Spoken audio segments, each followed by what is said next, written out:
Anda TV menebar hikmah bersandar Al-Quran dan As-Sunnah.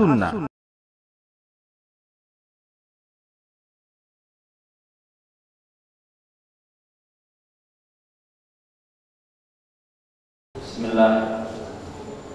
Assalamualaikum warahmatullahi wabarakatuh. Alhamdulillah, hamdan katsiran thayyiban mubarakan fi kama yuhibbu rabbuna wa yarda. Asyhadu an la ilaha illallah wahdahu la syarika lah wa asyhadu anna Muhammadan abduhu wa rasuluh. Wassalatu wassalamu ala Rasulillah wa ala alihi wa ashabihi wa man tabi'ahum bi ihsanin ila yaumiddin. Ya ayyuhalladzina amanu taqullaha haqqa tuqatih wa la tamutunna illa wa antum muslimun. I'lamu rahimakumullah fa inna khairal hadithi kitabullah wa khairal hadi Muhammad sallallahu alaihi wasallam. Syarrul umuri muhdatsatuha wa kullu muhdatsatin bid'ah wa kullu bid'atin dhalalah wa kullu dhalalatin finnar. Ma'asyiral muslimin, para jamaah, para penuntut ilmu yang dirahmati Allah Subhanahu wa taala. Pertama, marilah kita bersyukur kepada Allah Subhanahu wa taala yang senantiasa menganugerahkan kepada kita nikmat iman, nikmat Islam, nikmat sunnah, nikmat sehat, sehingga kita dapat berkumpul di majelis yang mulia ini, di tempat yang mulia ini. Para jamaah yang dirahmati Allah Subhanahu wa taala, dan alhamdulillah pada kesempatan sore hari ini dari bagian perjalanan ke Kota Madura, saya bisa menyempatkan untuk kembali bersilaturahmi di masjid ini, di tempat yang mulia ini. Dan pada kesempatan sore yang berbahagia ini, kita akan membahas satu pembahasan yang disampaikan oleh seorang ulama besar, yaitu Al-Imam Sufyan bin Uyainah rahimahullah ta'ala, di mana beliau berbicara tentang usul akidah Ahlussunnah, yaitu pokok akidah Ahlussunnah. Waqad qala al-mu'allif rahimahullah ta'ala, as-sunnatu asyaratun faman kunna fihi waqad istakmala sunnah wa man taraka minha syai'an waqad taraka sunnah. Itsbatul qadari wa taqdimu Abi Bakrin wa Umar wal hawdu wasyafa'ah wal mizan was sirat wal iman qaulun wa amalun wal Qur'an kalamullah wa adabul qabri wal ba'thi yaumil qiyamah wa la taqtamu bi syahadati ala muslimin.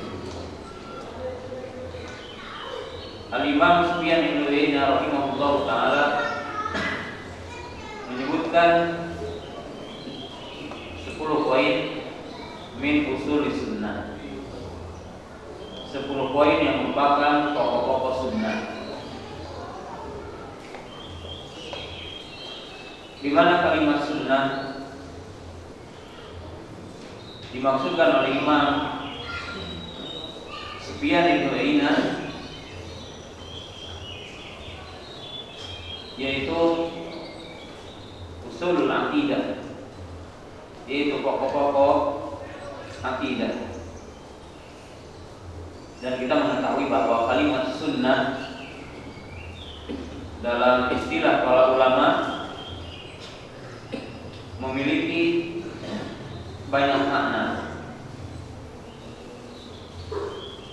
dan para ulama berbeda-beda dalam mendefinisikan sunnah. Di antara para ulama ada yang mendefinisikan sunnah identik dengan sesuatu yang tidak wajib, yaitu mustahab. Sunnah dalam poin ini yaitu sunnah menurut fuqaha, sunnah menurut ulama fikih, yaitu ma amara syar'un la ala hatmin la ala jazmi.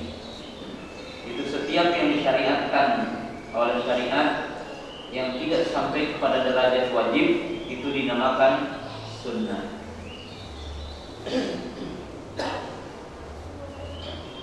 Dan terkadang sunnah identik dengan hadis.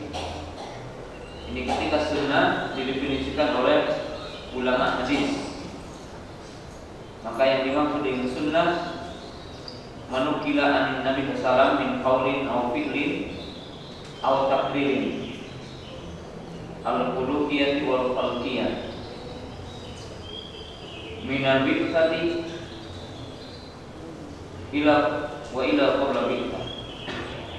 Yang dimaksud dengan sunnah adalah setiap yang dinukil atau dinisbatkan kepada Nabi sallallahu berupa ucapan atau perbuatan atau persetujuan Nabi sallallahu, maka sunnah identik dengan hadis. Ini menurut ulama ahlul hadis. Dan terkadang sunnah memiliki makna al-mar'i muhtadi ba'da kitabillah. Sunnah memiliki makna sumber hukum yang kedua setelah Al-Quran. Sebagaimana kita mengatakan Al-Kitab wa Sunnah, kitab dan sunnah, dimaksud dengan sunnah adalah argumentasi atau hujjah sumber hukum setelah Al-Quran. Ini seperti didefinisikan oleh ulama usul. Wa sunnatu qad takunu bi makna sirah atau manhaj atau thariqah. Sunnah terkadang memiliki makna berupa manhaj, itu cara beragama, manhaj yang ditempuh. Hal ini sebagaimana dijelaskan oleh Imam Ahmad rahimahullah taala dalam kitabnya Ushul Sunnah. Faqala Ushul Sunnah indana atamassuku bima kana alaihi ashabu Rasulillah sallallahu alaihi wasallam. Kata Imam Ahmad, yang dimaksud pokok sunnah menurut kami adalah berpegang teguh pada jalan para sahabat, yaitu manhaj yang ditempuh oleh para sahabat ridwanullahi ta'ala alaihim. Dan sunnah terkadang dimaksudkan adalah usulul akidah, yaitu pokok-pokok akidah yang telah sepakat kepadanya Ahlus Sunnah, yang telah bersepakat kepadanya Ahlus Sunnah.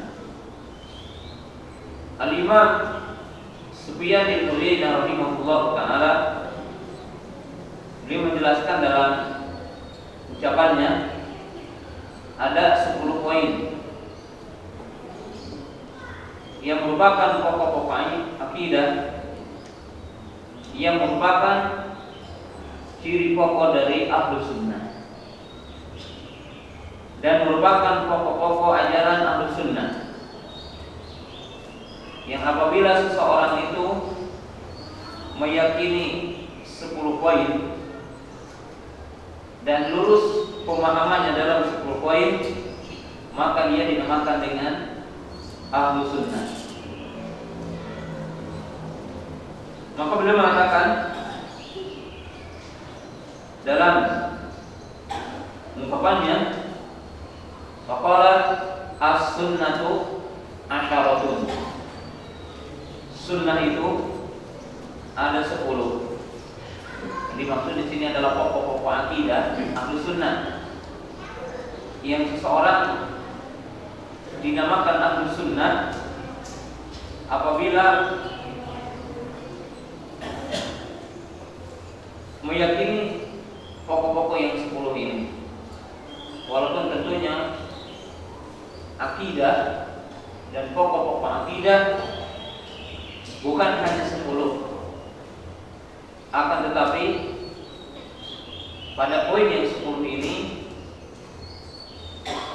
seseorang akan dibedakan pokok-pokok keyakinannya di antara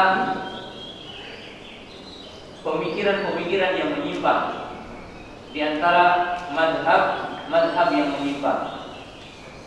Jadi dengan 10 poin ini, dengan 10 dasar ini, seseorang bisa dipisahkan dan bisa dipilah apakah dia ahlu sunnah atau bukan dari seluruh madhab yang menyimpang. Di mana Imam Yusuf ibn Asbad dan Imam Ibn Mubarak telah menyebutkan pokok-pokok penyimpangan. Ada yang mengatakan pokok penyimpangan itu adalah 4. Ada yang mengatakan 6. Yang mengatakan 6 di pokok-pokok aliran yang menyimpang, pokok-pokok madhab yang menyimpang ada 4. Jadi Imam Ibn Mubarak dan Imam Yusuf ibn Asbad beliau mengatakan seluruh kelompok yang menyimpang dari 72 kelompok yang disebutkan di dalam hadis, sesungguhnya kembali kepada 4 kelompok. Di mana 4 kelompok itu adalah yang pertama Al-Qadariyah, kemudian Ar-Rafidhah atau Syiah, kemudian Al-Khawarij atau dikenal juga dengan Haruriyun, kemudian Al-Murji'ah yaitu kaum Murji'ah. Imam Yusuf ibn Asbad beliau menjelaskan seluruh bentuk penyimpangan yang ada di dunia ini yang dinisbatkan kepada Islam, maka kembali kepada 4 kelompok ini.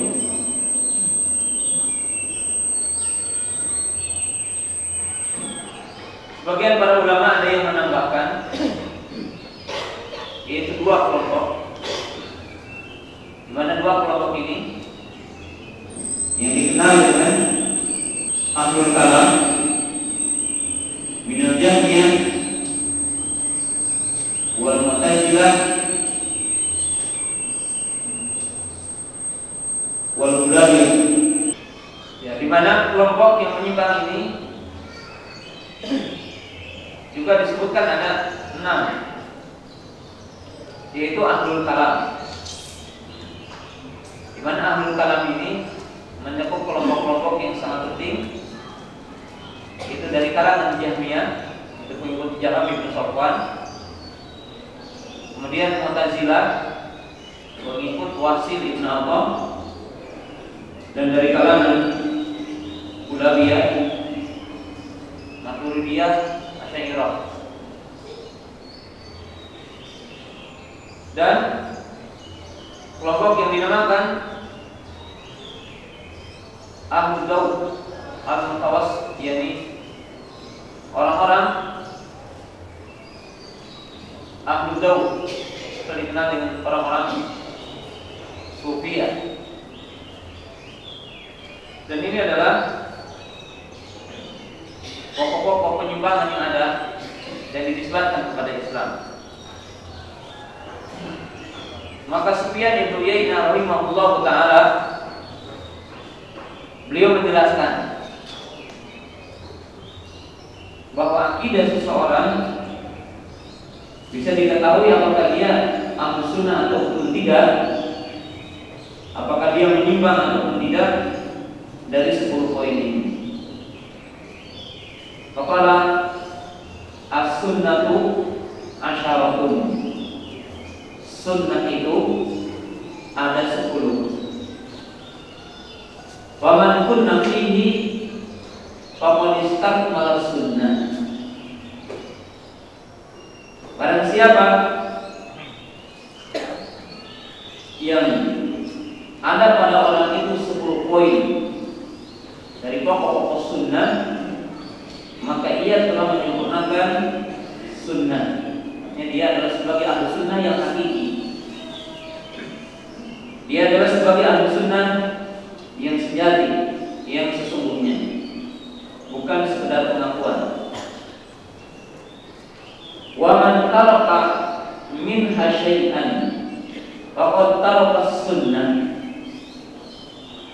Dan barang siapa yang meninggalkan atau menyelisihi salah satu poin di antara poin yang 10, maka dia telah meninggalkan sunnah. Dalam arti dia tidak diakui sebagai ahlu sunnah yang sejati, dan dia bukan sebagai ahlu sunnah yang sejati walaupun dia mengakui sebagai ahlu sunnah, walaupun dia mengklaim sebagai ahlu sunnah. Dalam ungkapan Imam Sufyan bin Uyainah rahimahullah taala memiliki makna sebagai berikut. Jadi perkataan Imam Sufyan bin Uyainah akan memberikan pelajaran sebagai berikut. Yang pertama, dalam setiap masalah agama orang tidak dibenarkan hanya pengakuan, dan orang tidak diakui hanya dengan mengakui sesuatu. Orang mengatakan sunni atau salafi atau yang lainnya, maka tidaklah pengakuan itu berharga sehingga pengakuan itu adalah sesuai dengan sifat yang telah ditetapkan dalam sifat pengakuan itu. Jika orang mengatakan ahlu sunnah, maka dia harus mengumpulkan sifat-sifat ahlu sunnah.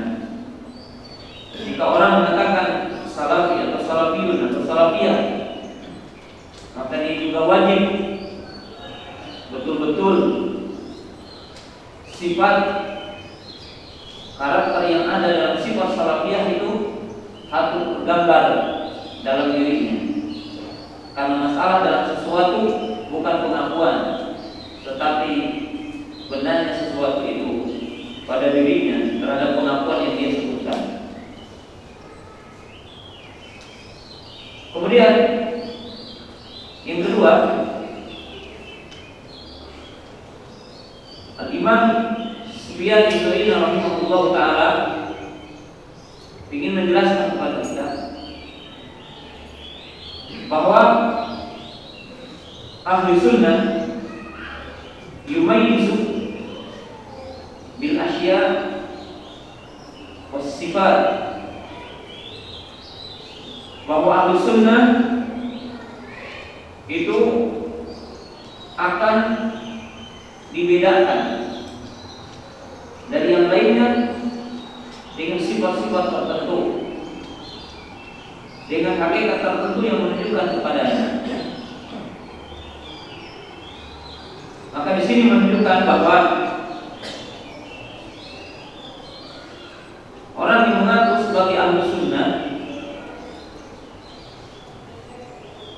maka hendaknya dia memiliki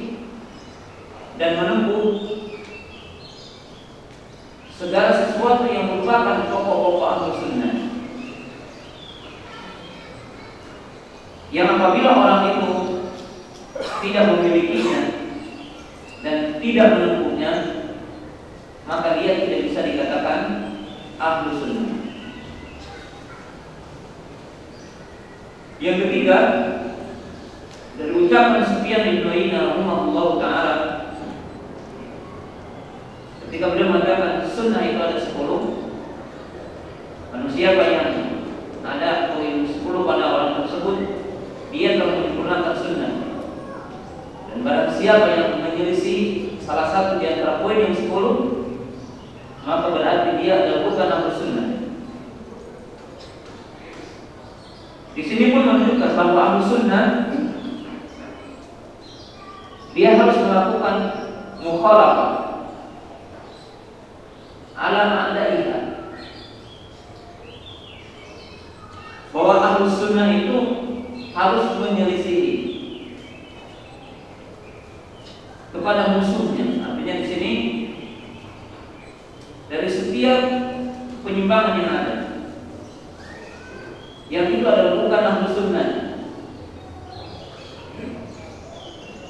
Dan dengan inilah ahlu sunnah tatamayyazu an ghairiha, wa sahibu sunnah yatamayyazu an ghairihi. Dan dengan inilah ahli sunnah akan nampak, karena dia menyelisih yang lainnya. Karena ahli sunnah memiliki sifat, memiliki karakter, memiliki usul dari sisi akidahnya, dari sisi manhajnya yang berbeda dengan yang lainnya. Sehingga sahibu sunnah dia akan diketahui dan menjadi zahir dan menjadi nampak di tengah yang lainnya. Dan hal ini sebagaimana karakter Islam, karakter dinul Islam, dan karakter dari dakwah ini. Qala Allah Ta'ala, "Qul hadhihi sabili ad'u ila Allahi ala basirah ana wa man ittaba'ani." Qul, katakanlah. Di sini menunjukkan bahwa seorang muslim dia harus menampakkan dakwahnya, dan dia harus menampakkan keislamannya, dan dia harus menampakkan keyakinannya. Karena dia mengatakan qul, katakanlah, sharaha wa alaniyah, di mana dia terang-terangan dan dia menampakkan apa yang dia yakini, apa yang dia tempuh, dan apa yang dia akan dakwahkan. Dan manhaj ahli sunnah dikenal dengan wuduh wal alaniyah, di mana dakwah ahli sunnah itu adalah manhaj yang terang benderang, manhaj yang jelas. Waqad qala Nabi sallallahu alaihi wasallam, "Taraktukum 'alal bayda lailuha kanahariha la yazigu anha ila hari." Rasulullah sallallahu alaihi wasallam bersabda, "Taraktukum 'alal bayda." Aku tinggalkan kalian dalam keadaan apa? Terang benderang, malamnya bagaikan siangnya. Tidaklah seseorang menyelisih dari apa yang aku tinggalkan kemudian dia akan belakang. Maka di sini menunjukkan bahwa dakwah sunnah, dakwah yang terang benderang, dakwah yang jelas, dakwah yang nampak dan tidak bersembunyi. Qala Nabi sallallahu alaihi wasallam, "Antumul yawma 'ala bayyinatin min rabbikum." Kalian sekarang dalam keadaan, artinya hujjah, kejelasan, terang benderang, petunjuk dari Rabbmu. Dan ini adalah dikatakan oleh Rasulullah SAW kepada para sahabat ridwanullah ta'ala alaihim. Maka demikian ahli sunnah dia harus menampakkan pokok-pokok akidah yang dengannya menyelisihi akidah-akidah yang lainnya. Lalu Al-Imam Sufyan Ibn Uyainah rahimahullah ta'ala beliau menyebutkan 10 poin yang sangat penting. Kita akan membahasnya. Sebagian masalah kita akan, artinya ada tafsir rinciannya. Sebagian masalah kalau dianggap memang banyak dibahas, maka tidak akan terlalu luas membahasnya. Waqala as-sunnatu asyaratun faman kuna fihi faqad istakmala sunnah wa man taraka syai'an minha faqad taraka sunnah. Waqala itsbatul qadari. Poin yang pertama, pokok di antara pokok sunnah, pokok di antara pokok akidah ahli sunnah adalah itsbatul qadari. Beriman dan menetapkan takdir Allah. Jadi beriman kepada takdir.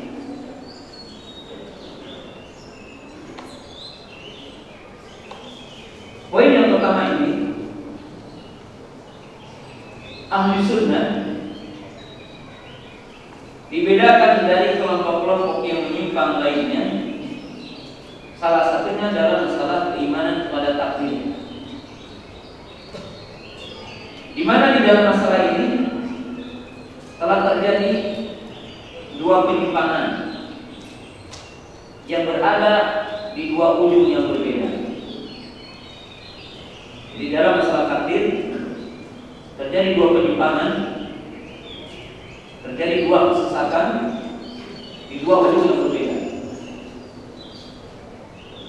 Yaitu kelompok yang dinamakan Qadariyah, di kelompok yang dinamakan dengan Qadariyah. Dan Qadariyah ini yang menyimpang ini ada dua kelompok yang sangat besar, yaitu Qadariyah Jabariyah dan Qadariyah Mu'tazilah. Jadi Qadariyah Jabariyah dan Qadariyah Mu'tazilah. Nah, sebelum menjelaskan sekilas tentang dua penyimpangan ini, ahli sunnah menetapkan keimanan kepada takdir sebagai rukun di antara rukun iman yang 6. Sebab disebutkan dalam hadis yang sahih, hadis Umar bin Khattab dan hadis yang lainnya, dan ditunjukkan dengan ayat-ayat. Dan beriman kepada takdir mewajibkan seseorang harus mengimani 4 tingkatan iman kepada takdir. Jadi 4 rukun iman kepada takdir. Di mana iman kepada takdir meliputi 4 rukun, 4 tingkatan. Yang seseorang tidak dikatakan beriman kepada takdir sehingga ia mengimani 4 tingkatan ini, mengimani 4 rukun ini. Yang pertama, al-iman bi'ilmillah ta'ala al-kamil asy-syamil al-muhitu bi kulli syai', wa anna Allah ta'ala alimun bima kana wa bima sayakun ila akhir kalam yang bulan. Di mana beriman kepada takdir mencakup 4 martabat. Martabat yang pertama, beriman kepada ilmu Allah, di mana ilmu Allah ini adalah ilmu yang sempurna, yang mencakup dan meliputi segala sesuatu. Allah tahu kepada segala sesuatu, kepada apa yang terjadi dan kepada apa yang akan terjadi, dan bagaimana sesuatu itu terjadi.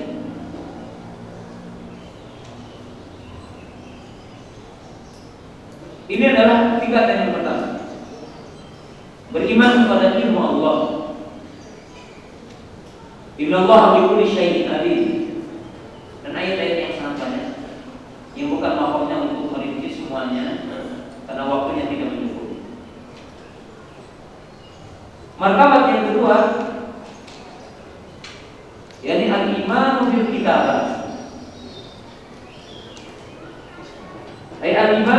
Allah Ta'ala qad kataba kulla syai'in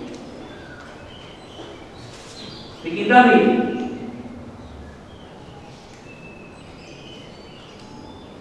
Yang kedua adalah beriman kepada kitabah, tulisan. Yang dimaksud bahwa Allah Subhanahu wa Ta'ala telah menulis segala sesuatu, apa yang terjadi dan apa yang akan terjadi, di mana bersesuai dengan ilmu Allah dan kitabahnya, di mana Allah Ta'ala telah menulis segala sesuatu sebelum terjadinya sesuatu. Di kitabin maknun. Dan ayat-ayat yang lain, min qabli an nabra'ah, dan ayat-ayat yang lainnya. Tidak ada segala sesuatu yang tertinggal, yang tersisa kecuali Allah Ta'ala telah menulisnya di Lauhul Mahfuz. Dan ini adalah beriman kepada kitabnya. Tingkatan yang ketiga adalah al-iman bil masyiah. Ay al-iman bi masyiatillah. Ay al-iman bi anna kulla syai'in takunu bi masyiatihi.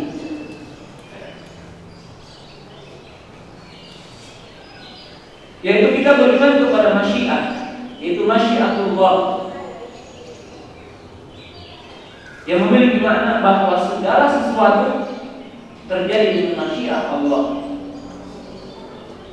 Wa ma tasyaa'una illa ayyasha'allahu rabbul alamin. Apa yang terjadi dari iman dan kufur terjadi dengan masyiat Allah Ta'ala. Baik dan buruk yang menimpa kepada manusia dan yang lainnya adalah terjadi dengan kehendak Allah Ta'ala, masyiat Allah Ta'ala. Sedangkan tingkatan yang keempat adalah al-iman bil khalqi. Itu beriman kepada ciptaan Allah. Di mana Allah Ta'ala khaliqu kulli syai'. Bil khasah al-iman bi an'am 'alal ibad makhluqun lillah. Wa ma siwahu wa huwa makhluq khalaqahu Allah Ta'ala. Di mana poin yang keempat adalah beriman kepada al-khalq, kepada penciptaan. Itu beriman Allah satu-satunya pencipta. Selainnya adalah makhluk. Dan dalam hal ini yang lebih pokok dibicarakan oleh Ahlussunnah bahwa perbuatan makhluk adalah makhluk Allah. Jadi perbuatan makhluk adalah makhluk Allah Subhanahu wa Ta'ala.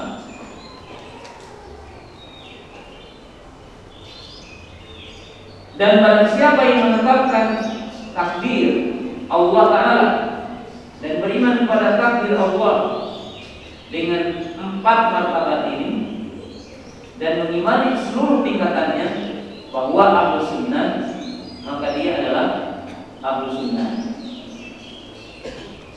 Dan barang siapa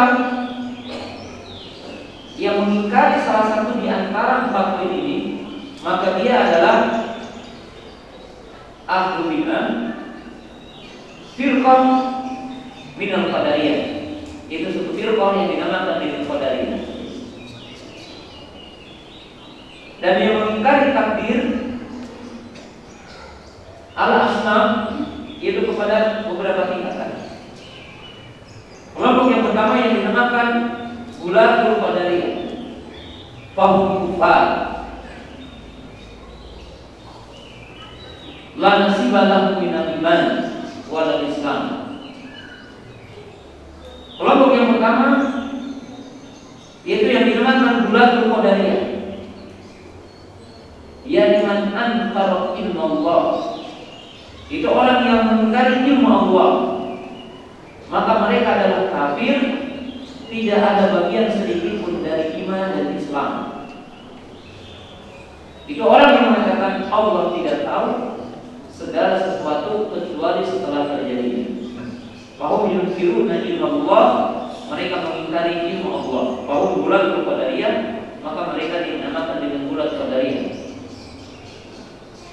Yang disebutkan dalam Sahih Muslim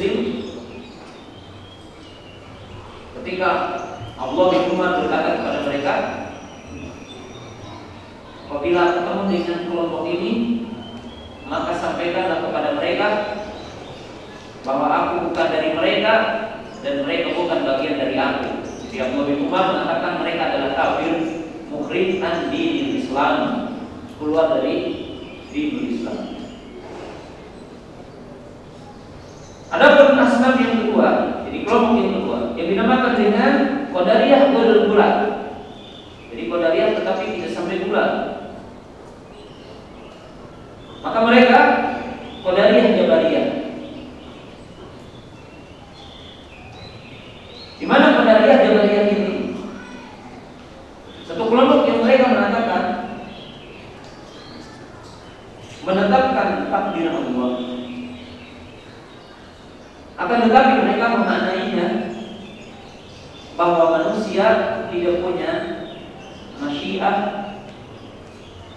dan hakikat manusia tidak punya iradah.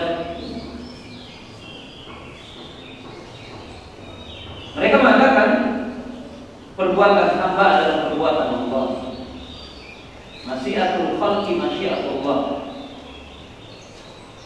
Kaum Jabariyah ini mereka mengatakan manusia ini tidak punya kehendak, manusia tidak punya keinginan, dan sesungguhnya manusia akhirnya tidak punya istiqomah. Maka mereka mengatakan perbuatan hamba adalah perbuatan Allah. Dan mereka mengatakan kaum Qadariyah ini jangan dicela orang yang melakukan maksiat, orang yang melakukan keburukan, karena sesungguhnya itu adalah perbuatan Allah. Wahada tab'an dolan wahadmu dinil Islam wa syariatul Islam. Tentunya ini juga menyimpang, karena mereka intinya juga memiliki makna menihilkan dinul Islam dan membatalkan syariat Islam. Hikmah diturunkannya kitab-kitab Allah, hikmah diturunkannya para nabi, hikmah diturunkannya para rasul. Mereka membawa hidayah dari Allah Ta'ala, dan mereka membawa hujah dari Allah Ta'ala agar manusia bisa memisahkan hak dengan batil. Ahli sunnah mengatakan perbuatan hamba adalah perbuatan hamba dan masyiat hamba adalah masyiat hamba. Tetapi perbuatan makhluk adalah makhluk Allah. Masyiat hamba di bawah masyiat Allah Ta'ala. Karena tentunya jamaah yang dilaknat Allah Ta'ala, Allah Ta'ala menisbatkan perbuatan kepada hambanya. Bima kuntum ta'malun, fattaqullaha mastata'tum. Wa man syaa'a falyu'min wa man syaa'a falyakfur. Di mana kita mengetahui imannya seseorang terjadi dengan masyiatnya, dan seseorang melakukan perbuatan terjadi dengan istitoah. Walaupun kita mengimani bahwa istitoah manusia diciptakan Allah, tapi seorang mukmin harus mengatakan perbuatan hamba bukan perbuatan Allah. Dan kaum Jabariyah menyimpang di sini dan sesat di sini karena mereka berhujah kepada maksiat dengan takdir Allah, sehingga mereka mengatakan dengan mencela pelaku zina, orang mencuri, orang minum khamar, karena sesungguhnya itu adalah perbuatan Allah. Dan ini adalah menyimpang. Sementara orang-orang Jabariyah Mu'tazilah berbeda dengan orang Jabariyah Qadariyah, di mana mereka mengatakan perbuatan makhluk bukan makhluk Allah.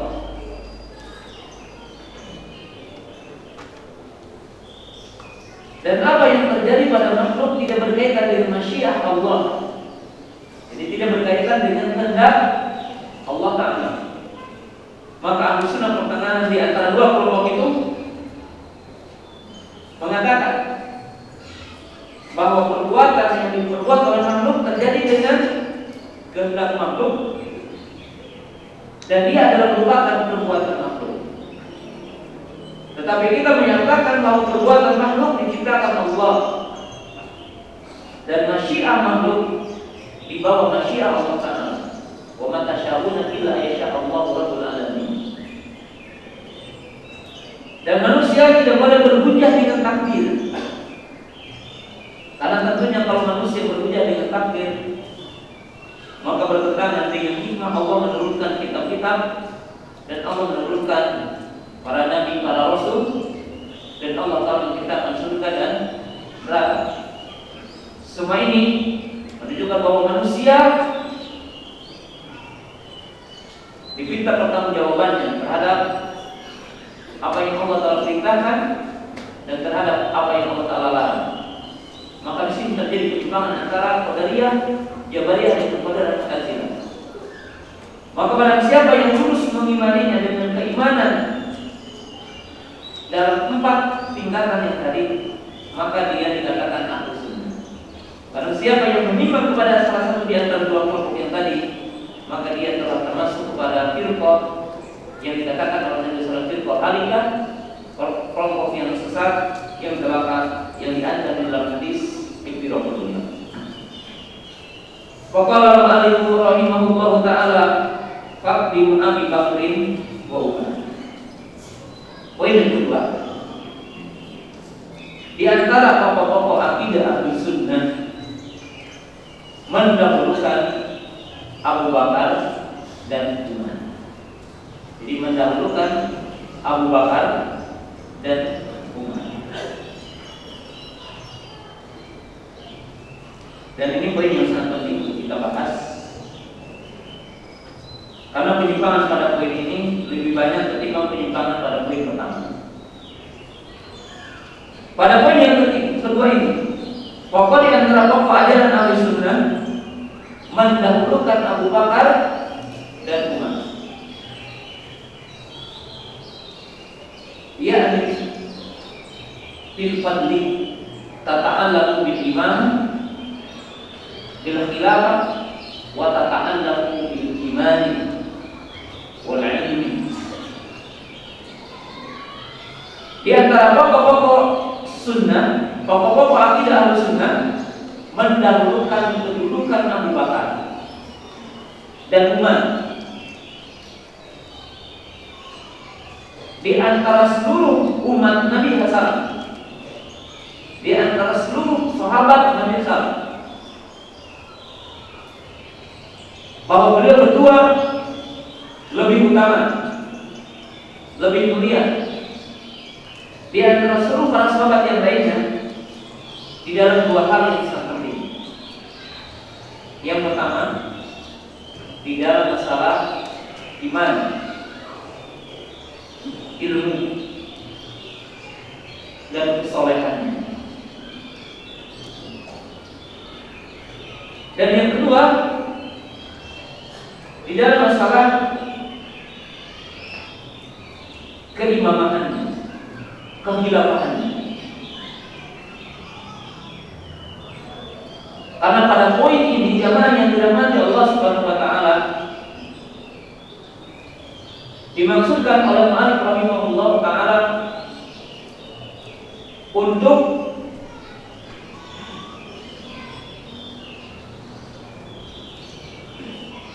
membantah 3 kelompok yang menyimpang. Di sini adalah untuk membantah 3 kelompok yang menyimpang di dalam masalah ini. Itu yang pertama, orang-orang Syiah, firqah Syiah dari kalangan Rafidhah dan yang lainnya. Kemudian yang kedua adalah kaum Nasibi,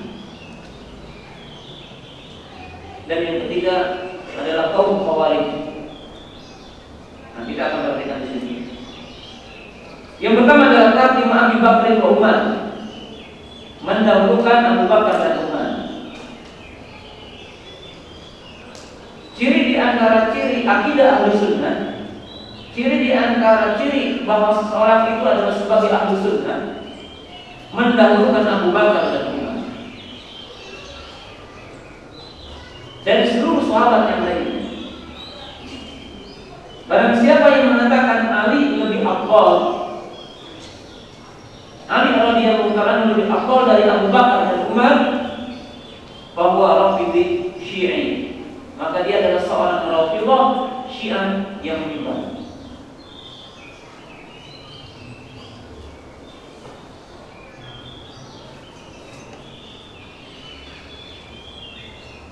Dan barang siapa yang mencacati Ali dan Ahlul Bait, maka dia adalah Nasibi, maka dia adalah kaum Nasibi yang merupakan lawan dari firqah Syiah. Karena orang-orang Syiah dulu dalam menempatkan Ali, orang-orang Nasibi mengkafirkan Ali radhiyallahu ta'ala anhu.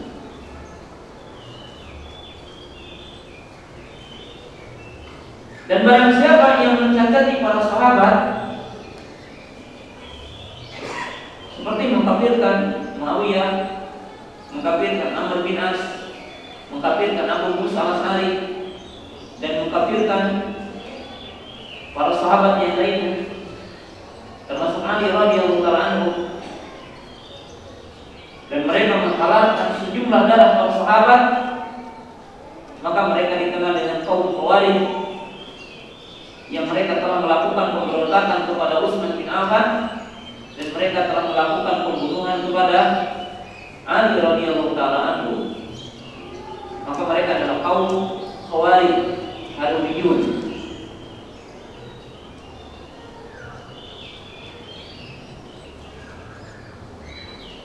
Abu Bakar dan Umar adalah manusia yang terbaik di antara umat Rasulullah sallallahu alaihi wasallam.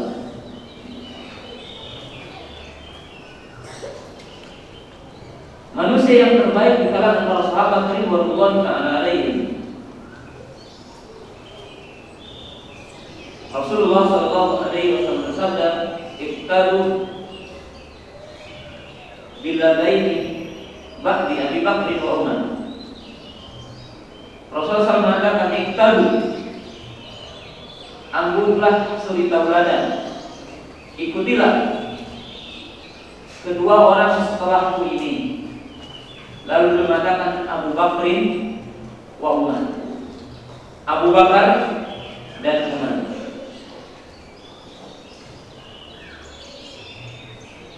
Barang siapa yang mengakui sahnya kehilafahan Abu Bakar dan mengakui keadilan kehilafahan Abu Bakar, dia adalah Sunni. Barang siapa yang mengakui kehilafahan Umar dan keadilan kehilafahan Umar bahwa Sunni, maka dia adalah seorang Sunni. Barang siapa yang mengutamakan kedua sahabat ini di atas sahabat yang lainnya, maka dia adalah Sunni. Barang siapa yang memuliakan kedua sahabat ini dan menempatkan kedudukannya dan menyebutkan kebaikannya dan meriwayatkan tentang kebaikannya, maka dia adalah Sunni. Dan barang siapa yang tidak mengakui kehilafahannya, kemudian mencacatinya, kemudian menggunjingnya bahwa Rafidiyun dhalun wa huwa aqallu min himari ahlihi. Dan barang siapa yang tidak mengakui kehilafahan Abu Bakar dan Umar dan tidak menganggap keadilannya, dan dia mencacati keduanya dan menggunjing keduanya, maka dia adalah seorang Rafidi yang sesat, yang dia lebih sesat ketimbang himar keledai piaraannya. Bahwa awal dan dia adalah lebih sesat ketimbang kambing piaraannya. Jamaah yang dirahmati Allah Subhanahu wa taala.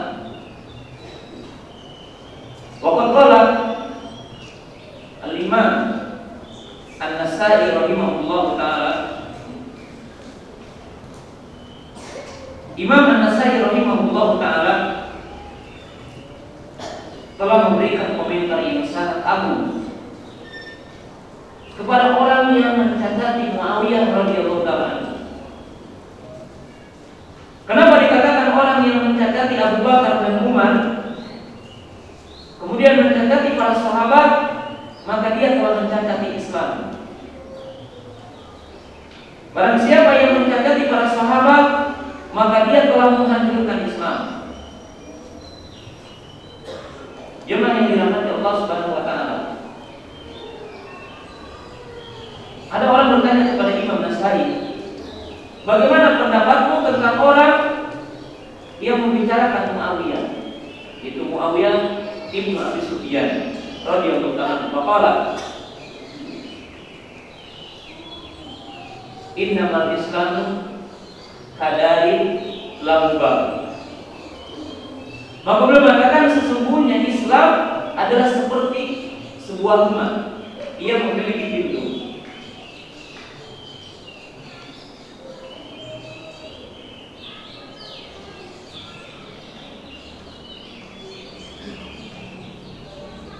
Wassahabatu babul Islam, dan sahabat itu adalah pintunya Islam. Wa man taraqa al-baba faqad ardal baita maudan aw yuridu an yadkhula ila al-bait ila dar. Dan barang siapa yang mengetuk pintunya dan membuka pintunya, maka berarti dia menginginkan rumah tersebut. Maka paman ta'an sahabat faqad ta'an Islam. Wa man ta'ana Muawiyah faqad ta'ana sahabat. Wa man ta'ana sahabat faqad ta'ana Rasulullah. Atau kama. Maka beliau mengatakan, maka barang siapa yang membicarakan sahabat, yang memuji sahabat, berarti dia telah mencacati Islam. Dan barang siapa yang mencacati Muawiyah, berarti ia telah mencacati para sahabat. Dan barang siapa yang mencacati para sahabat, dia telah mencacati Nabi SAW. Walidhalika qala Ahlu Sunnah, man takallama fi sahabat fahuwa adallu min himari ahlihi. Barang siapa yang mencacati para sahabat, maka dia lebih sesat ketimbang keledai piaraannya. Sebab di Indonesia jarang keledai, maka kita akan lebih sesat dari kambing piaraan. Kenapa jamaah yang dirahmati Allah Ta'ala? Islam ini punya pintunya, dan Islam ini ada wasitahnya. Barang siapa yang menginginkan Islam, maka dia harus datang dari pintu Islam ini, dan dia harus melalui pintunya. Dan pintu Islam ini adalah sahabat. Di antara sahabat bainana wasitatul bainana wa baina Rasul sallallahu alaihi wasallam. Karena para sahabat adalah merupakan perantara di antara kita dengan Nabi sallallahu. Maka barang siapa yang mencari para sahabat, berarti mencari Islam. Barang siapa yang melakukan kepada keadilan sahabat, berarti dia telah ragu kepada keabsahan Islam. Berarti dia adalah mengakui terhadap kemurnian dinul Islam. Dan Allah Ta'ala menjamin keadilan sahabat limahayat hadad din. Karena Allah Ta'ala akan menjaga agama ini, maka menjaga para perawinya, itu para sahabat ridwanullahi ta'ala alaihim. Allah Ta'ala akan memberikan jaminan dalam Al-Quran, inna wasabiquna al-awwaluna minal muhajirin wal ansar walladzina tabi'uhum bi ihsan. Maka barang siapa yang berbicara buruk kepada para sahabat dari manusia yang mana saja, maka sesungguhnya dia telah ikut sedikit atau besar menghancurkan dinul Islam, dan telah ikut mencacati dinul Islam, sadar ataupun tidak sadar orang itu. Maka oleh sebab itu para ulama memberikan kritikan atas kepada seorang ulama yang digemari oleh banyak orang, Sayyid Qutb rahimahullah ta'ala, dan beberapa tokoh. Mereka berbicara tentang sahabat. Karena sahabat adalah wasitoh perantara bagi kita dengan Nabi Muhammad. Mereka yang meriwayatkan agama ini kepada kita. Dan kesaksian mereka terhadap dinul Islam ini lalu disampaikan kepada kita. Jemaah yang dirahmati Allah Subhanahu wa taala, kita berikan beberapa misal bagaimana para sahabat meriwayatkan din ini, sehingga kita mewajibkan untuk menghormati para sahabat ridwanullahi ta'ala alaihim. Kalaulah Islam diambil seperti antum yang hadir di majelis ini hari ini, antum hidup di masa dulu, maka Islam mungkin tidak akan terjadi. Kenapa? Karena kita antum yang hadir di sini, pertama hafalannya lemah, kalau bukan pokok semuanya.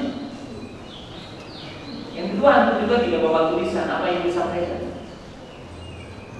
Tidak dikatakan khairul ilmi bil kitab. Tidak mampu nulis, tidak mampu menghafal. Para sahabat ridwanullahi ta'ala alaihim diberikan kemampuan oleh Allah Ta'ala, kejernihan dalam berpikir, kemampuan dalam menghafal. Bagaimana Wa'il bin Hujr meriwayatkan bagaimana sholat dan bagaimana telitinya dan bagaimana kesabarannya. Beliau melihat bagaimana dari salat itu sholat. Beliau meriwayatkan soalnya tasyahud, bagaimana tasyahud. Maka dia meriwayatkan dari mulai takbir sampai dia meriwayatkan tasyahud. Wawadu'a yadahu yumna ala fathihil yumna, wawadu'a yadahu yusra ala fathihil yusra. Waqala thumma qabada al-yusir wal-yusir. Ketika beliau menjalankan tangan tadi, lalu ia menggenggamkan jari manis dan kelingking. Wahal halqatan bil wusta wal ibham. Lalu beliau membuat lingkaran dengan jari tengah dan ibu jari. Wa asyara bil usbu'i, lalu dia berisyarat dengan telunjuknya begini. Ini tasyahud bukan begini. Asyara syiddah, bukan begini, keliru. Wa asyara syar usbu'i. Ini adalah Wa'il bin Hujr. Beliau meriwayatkan bagaimana tasyahud. Ini salah. Sehingga kita hari ini tahu bagaimana tasyahud yang benar, dan bagaimana meletakkan tangan ketika tasyahud, dan bagaimana jari-jari ketika tasyahud.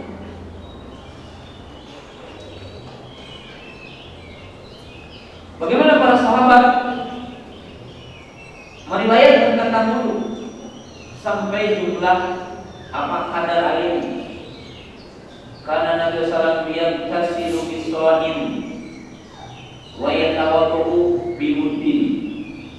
Keadaan Nabi sallallahu beliau mandi dengan satu sok ila khamsati amdan sampai 5 mud, dan beliau berwudu dengan 1 mud. Abdullah bin Zaid radhiyallahu ta'ala anhu mengisyaratkan bagaimana beliau mengusap kepala, wa masabi ra'si, wa masabi yadayhi, fa aqbala bihi ma wa adbara, bada bi muqaddim ra'sihi, thumma dhahaba amri ila qabahu, thumma radahu alladhi bada'a minhu. Bagaimana beliau mempraktekkan mengusap kepala. Beliau mengusap kepala dengan 2 tangannya, artinya dengan 2 telapak tangannya. Maka mulai dari depan, lalu digerakkan ke belakang, sampai lalu dikembalikan lagi ke tempat yang pertama. Bagaimana Maimunah radhiyallahu ta'ala anha, Aisyah radhiyallahu ta'ala anha meriwayatkan tentang bagaimana beliau itu mandi. Maka dikatakan fa'aqala yadayhi, maka salah masalah sama. Summa basara farjahu, summa masaha biyadihi ala jidan, summa ghasala yadayhi marratan ukhra, summa adkhala yadahu fi usuli sya'rihi hatta idza qad alwa basharatahu. Sebutkan 3 kali.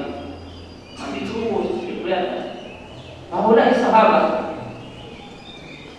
mereka adalah para sahabat yang melihatkan din ini, dan mereka memiliki kegigihan bagaimana mengumpulkan din ini dan bagaimana menjaga din ini. Waqad rahala Jabir bin Abdullah li ajli hadisin wahidin ala qadri syahr. Dan Jabir bin Abdullah radhiyallahu ta'ala beliau melakukan perjalanan 1 bulan demi 1 hadis. Al-ilmu yu'ta. Dulu ilmu didatangi, sekarang ilmu didatangkan. Beda. Mestinya antum dikasih malaya, bukan saksi. Al-ilmu yu'ta. Ilmu itu didatangi. Jabir bin Abdullah radhiyallahu ta'ala berjalan 1 bulan untuk 1 hadis. Dan ini keagungan sahabat radhiyallahu ta'ala ini. Dan dengan mereka lah agama ini terjaga. Dan dengan mereka inilah sampai agama ini kepada kita. Jemaah yang dirahmati Allah Subhanahu wa taala. Maka dengan itu Allah berfirman dalam surah Al-Hasyr tentang jati diri seorang mukmin. Allah berfirman, "Walladzina ja'u min ba'dihim yaquluna rabbana ighfir lana wa li ikhwanina alladziina sabaquna bil iman wa la taj'al fi qulubina ghillan lil ladziina amanu rabbana innaka ra'ufur rahim." Bahwa orang-orang yang beriman hari ini ataupun sebelum hari ini, yang mereka setelah para sahabat, mereka mendoakan para sahabat dan mereka memintakan pengampunan untuk para sahabat dan meminta rahmat untuk para sahabat radhiyallahu ta'ala alaihi. Dan mereka berdoa kepada Allah, "Ya Allah, hilangkan dalam hatiku kebencian, rasa dengki, buruk hati kepada orang-orang yang mendahului kita di kalangan para sahabat, para tabi'in, para tabi'in." Kenapa? Karena mereka adalah manusia pilihan yang dengannya din ini terjadi. Maka siapa yang dirahmati Allah Ta'ala, siapa yang mendekati para sahabat, siapa yang menggunjing para sahabat, maka sesungguhnya dia telah menggunjing nabinya. Dan sangat betul sekali orang Syiah menggunjing Nabi Muhammad. Tidaklah kita mengetahui orang-orang Syiah Burabiyah yang sekarang dinukil oleh salah seorang tokoh istri Syiah di Indonesia. Syiah Burabiyah mengatakan bahwa malaikat Jibril telah salah menyampaikan wahyu, mestinya kepada Ali, ternyata kepada Muhammad.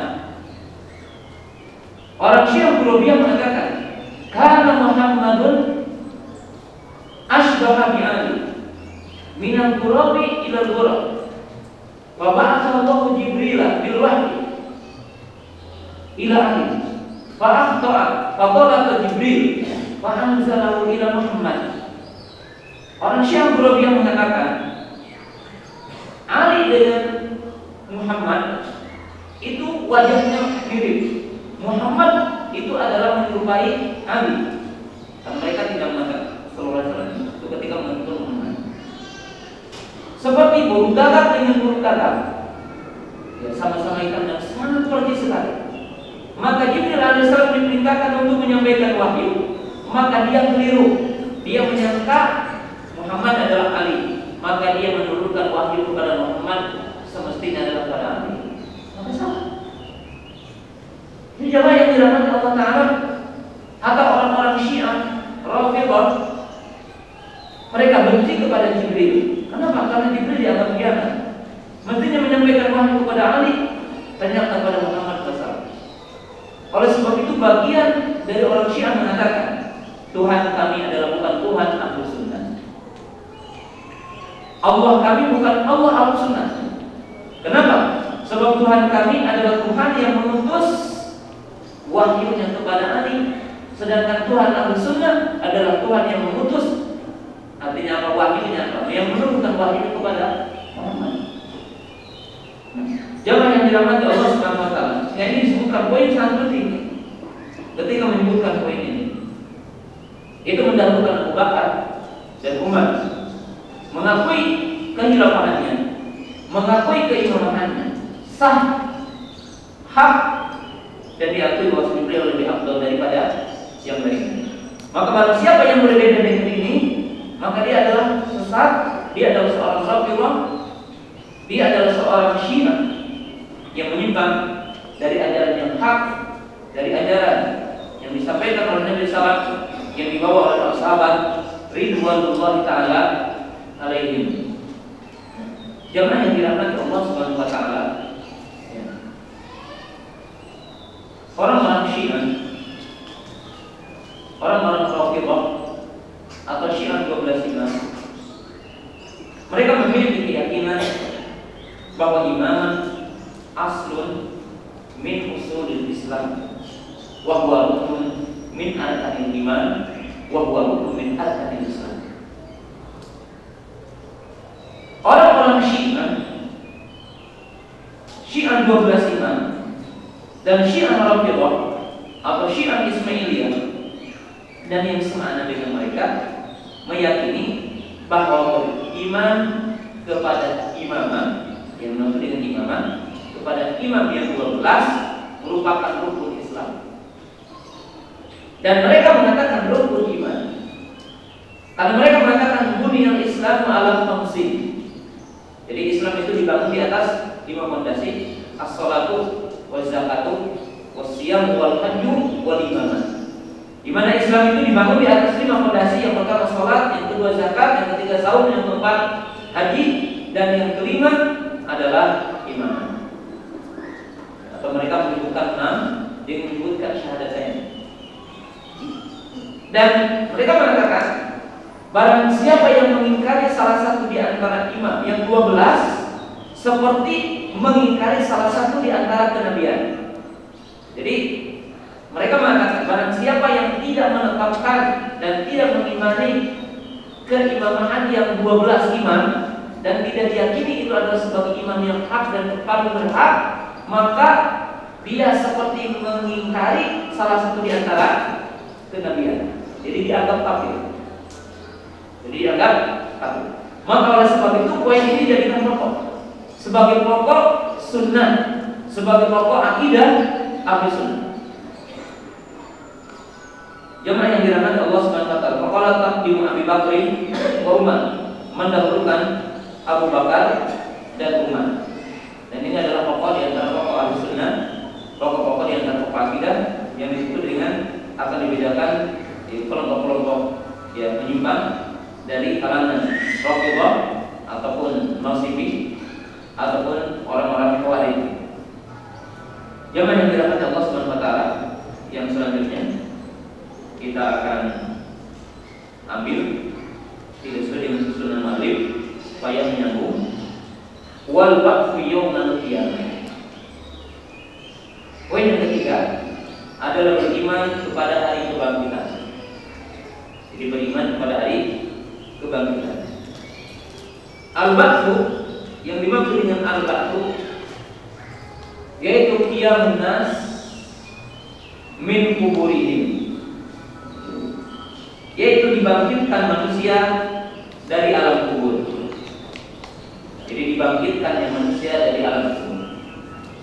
Secara singkat, wajib kita yakini bahwa malaikat Israfil akan meniupkan 2 kali sangkakala. Jadi akan meniup 2 kali trompet, akan meniup trompet 2 kali, akan meniup sangkakala 2 kali.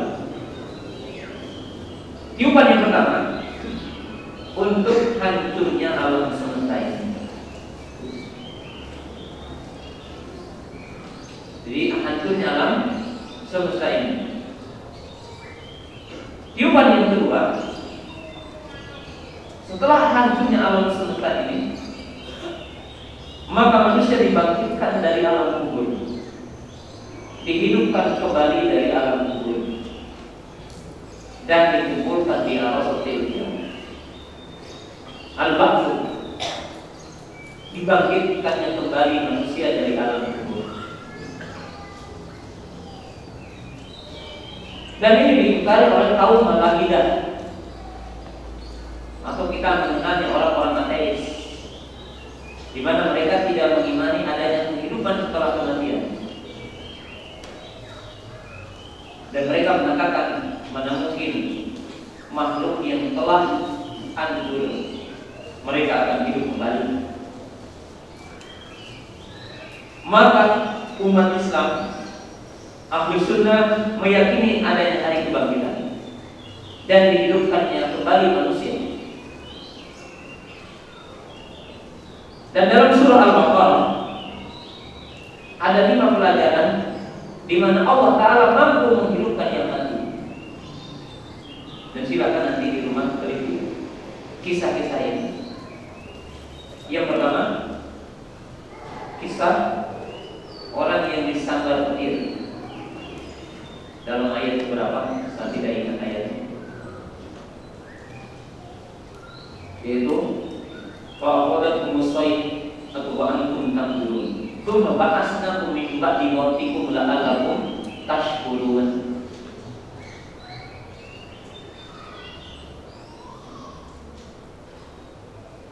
Jemaah yang dirahmati Allah Ta'ala, ketika orang-orang Bani Israil mengatakan kami tidak beriman kepada sehingga kami melihat Allah secara terang-terangan, secara nyata, maka mereka disambar petir dan mati. Lalu kami membangkitkan mereka, menghidupkan kembali agar mereka bersyukur kepada Allah. Jadi dalam kisah ini Allah Ta'ala menghidupkan yang telah mati di zaman Bani Israil. Yang kedua, itu kisah ketika di antara Bani Israil ada yang terbunuh, lalu tidak ada yang tahu siapa pembunuhnya. Maka Allah Ta'ala memerintahkan mereka untuk menyembelih seekor sapi. Innallaha ya'muru an tadhbahu baqarah. Lalu Allah Ta'ala memerintahkan untuk mengumpulkan bagian dari daging sapi yang disembelih itu kepada badan yang mati itu. Waqulan ribu bibadi. Maka Allah berfirman, pukulkan dengan sebagian dagingnya. Artinya pukul yang mati itu dengan sebagian dagingnya. Maka demikian Allah akan menghidupkan yang telah mati. Lalu dia bangun, hidup dan menunjukkan itu pembunuhnya. Ini adalah kisah yang kedua, di mana Allah Ta'ala mampu menghidupkan yang mati. Kisah yang ketiga yaitu kisah Nabi Ibrahim alaihissalam. Ketika beliau meminta bagaimana Allah menghidupkan yang mati, lalu Allah Ta'ala memerintahkan kepadanya untuk mencincang burung. Itu 4 burung dicincang. Lalu cincangan itu disimpan di burung-burung yang terpisah. Kemudian Allah memerintahkan kepada Nabi Ibrahim, panggilan, maka akan menjadi burung kembali. Jadi menjadi burung utuh lagi setelah burung itu dicincang. Dan demikian Allah Ta'ala menghidupkan yang telah mati. Kisah yang kedua itu Allah Subhanahu wa Ta'ala mematikan satu kampung, penghuninya hilang, kering kerontang, tidak ada kehidupan. Lalu Allah Ta'ala membangkitkan lagi kehidupan, tanaman-tanamannya, rumput-rumputnya, buah-buahannya, dan hewan-hewan yang ada di situ. Dan demikian Allah Ta'ala menghidupkan yang telah mati. Dan kisah yang kelima adalah orang yang dimatikan dalam waktu yang sangat panjang, yaitu 100 tahun. Lalu Allah Ta'ala menghidupkan lagi mereka. Sebagian mereka mengatakan kami tertidur sehari ataupun semalam, ataupun setengah hari. Dan demikian Allah Ta'ala menghidupkan yang telah mati. Allah memberikan iktibar akli yang secara akal diakui. Dan ini al-ba'ts. Jika Allah Ta'ala mampu menciptakan yang dari yang tidak ada, maka sangat mampu Allah menciptakan dari yang telah ada. Dan ini iktibar al-ba'ts, beriman kepada hari kebangkitan. Dan ini adalah merupakan pokok di antara pokok akidah. Kemudian yang keempat, wal haudu wasyafa'ah wal mizan wasirat. Kemudian yang terakhir adalah beriman adalah poin-poin sebagai berikut ini, yaitu beriman kepada haud. Ini adalah apa yang akan terjadi di arasatil qiyamah. Jadi beriman kepada haud, yaitu telaga yang ada di arasatil qiyamah. Yang ini diingkari oleh sebagian besar kaum Mu'tazilah. Haud yang telah disifati oleh Nabi SAW, dan dalam hadis yang sahih bahwa manusia kaum muslimin nanti akan berjalan menempuh haud Nabi SAW dan akan mendatangi haud Nabi SAW, walaupun tidak semuanya akan datang. Lalu Nabi SAW mensifati masirah, yakni tuluhu masiratu syahri wa irduhu masiratu syahri. Nabi SAW mengatakan lebarnya sejauh perjalanan 1 bulan, luasnya sejauh perjalanan 1 bulan. Ma'uhu abyadu minal laban wa ahalu minal asal. Aniyatuhu ka'adami hujum minas sama. Man syariba minhu lam yadma abada. Yang Nabi SAW mensifati haud ini, airnya lebih putih dari susu, lebih manis dari madu. Gayung-gayungnya adalah sebanyak bintang-bintang di langit. Dalam satu riwayat, mutiara-mutiara dari surga, emas dan perak-perak dan mutiara dari surga. Siapa yang meminumnya tidak akan haus selamanya. Waqala Nabi sallallahu alaihi wasallam ummati haudi. Lalu Nabi SAW mengatakan benar-benar umatku akan berbondong-bondong mendatangi haudku. Dan aku akan mengatakan waktu itu ummati, ashabi, umatku, sahabatku. Tapi di antara mereka ada orang-orang yang terusir, artinya tidak mendapatkan haud Nabi SAW. Dikatakan suhkan, ibu dan bukan, mereka terusir. Siapa yang akan terusir dari haud Nabi SAW? Maka Rasulullah SAW menjelaskan dalam riwayat itu, innaka la tadri ma ahdatsu ba'dak.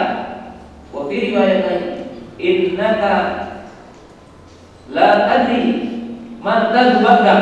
Sesungguhnya engkau tidak mengetahui bahwa mereka adalah murtad setelahmu. Jadi di sini menunjukkan orang-orang yang murtad, orang-orang yang munafik, mereka tidak akan mendapatkan haud Nabi SAW. Dalam satu riwayat, sesungguhnya engkau tidak mengetahui apa yang mereka perbuat ataupun ada-adakan setelah, maka mereka dinamakan ahlul bidah.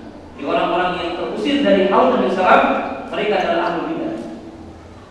Dan para ulama mengatakan haud ini keberadaannya setelah hisab, keberadaannya setelah mizan, itu setelah kita dihisab dan ditimbang amal kita.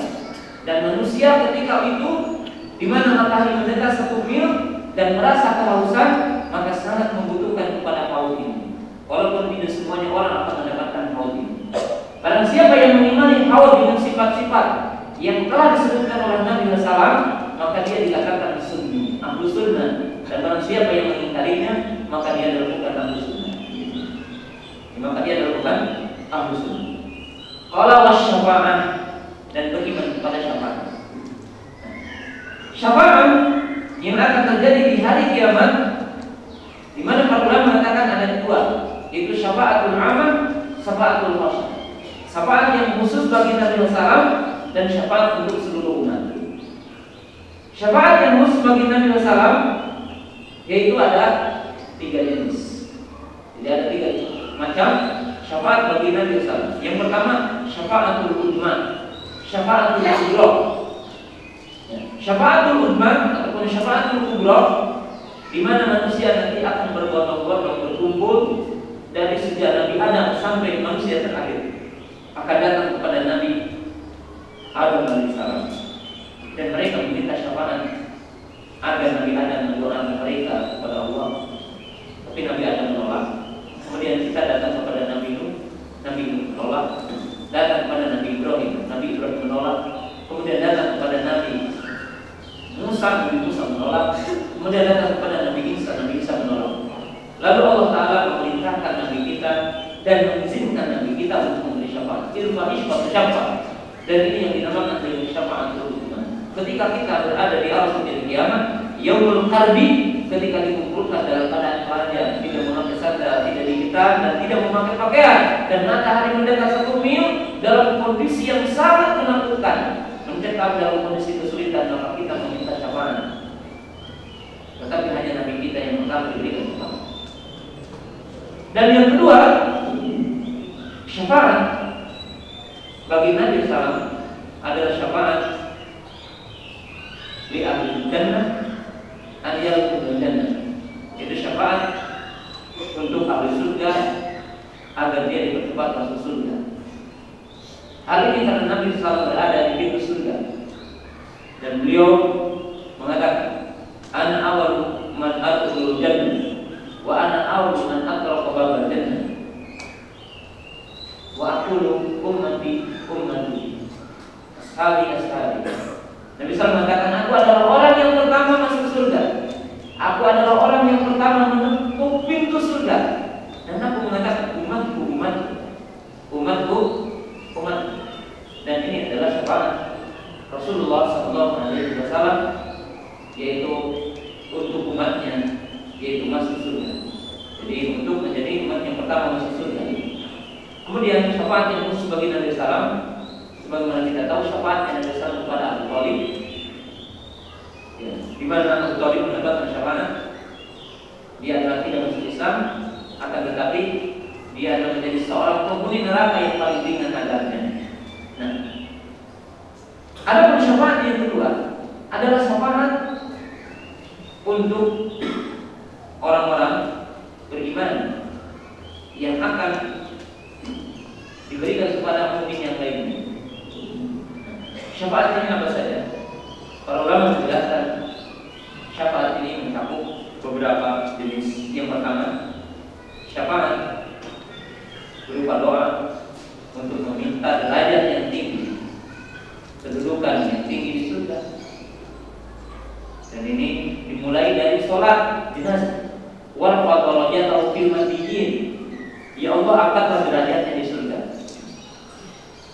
Kemudian syafaat apa? Syafaat untuk pelaku dosa besar dari orang beriman bertauhid supaya tidak masuk neraka.